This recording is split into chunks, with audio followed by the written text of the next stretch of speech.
നീ എന്ന് പറയുന്ന മനുഷ്യൻ പാപമുള്ള മനുഷ്യനാണോ പാപമില്ലാത്ത മനുഷ്യനാണോ എന്ന് പരിശോധിക്കാൻ നിന്നെ എവിടെ കൊണ്ടുപോയി വെക്കും?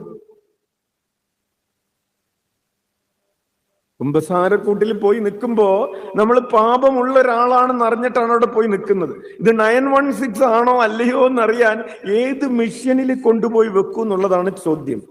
പ്രിയപ്പെട്ടവരെ, അവിടെയാണ് നമ്മൾ ഈ ധ്യാനം ആരംഭിക്കുന്നത്. നമ്മൾ കൊണ്ടുപോയി വെക്കുന്നത് ഈ മിഷനിലാണ്.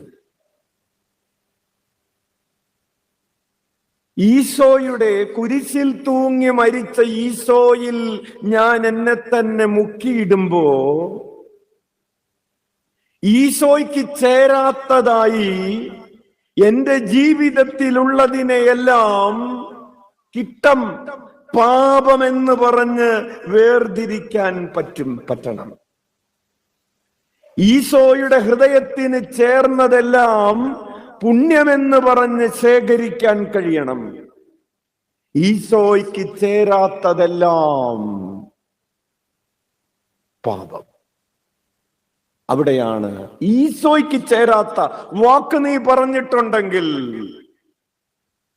ഈശോയ്ക്ക് ചേരാത്ത നിലപാട് നീ സ്വീകരിച്ചിട്ടുണ്ടെങ്കിൽ, ഈശോയ്ക്ക് ചേരാത്ത മനോഭാവങ്ങള് നിന്റെ ഉള്ളിലുണ്ടെങ്കിൽ, എന്നല്ല അതുണ്ട്, അതെന്തോരം ഉണ്ടെന്നുള്ളതാണ്. അപ്പോൾ നമ്മെ പരിശോധിക്കാനുള്ള മാനദണ്ഡം ഈ കുരിശാണ്. ഈ കുരിശിൽ തൂങ്ങിക്കിടക്കുന്നവനാണ്.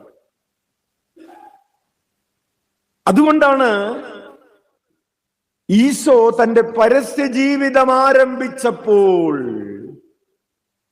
എന്ത് പറഞ്ഞാണ് പരസ്യ ജീവിതം ആരംഭിച്ചത്? പറയണം, അല്ലെങ്കിൽ നിങ്ങൾ രൂപതയെന്ന് പുറത്താക്കും.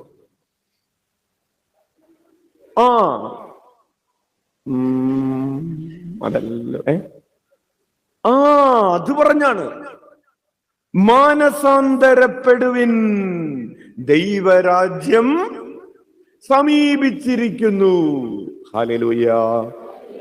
എന്ത് പറഞ്ഞാണ് ഈശോ പരസ്യ ജീവിതം ആരംഭിച്ചത്? മാനസാന്തരപ്പെടുവിൻ. അപ്പോൾ നമ്മൾ ചോദിക്കും, എന്ത് കണ്ടിട്ട് മാനസാന്തരപ്പെടണം?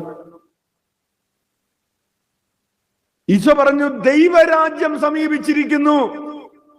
അപ്പോൾ അതിന്റെ അർത്ഥം ദൈവരാജ്യത്തെ നോക്കുക.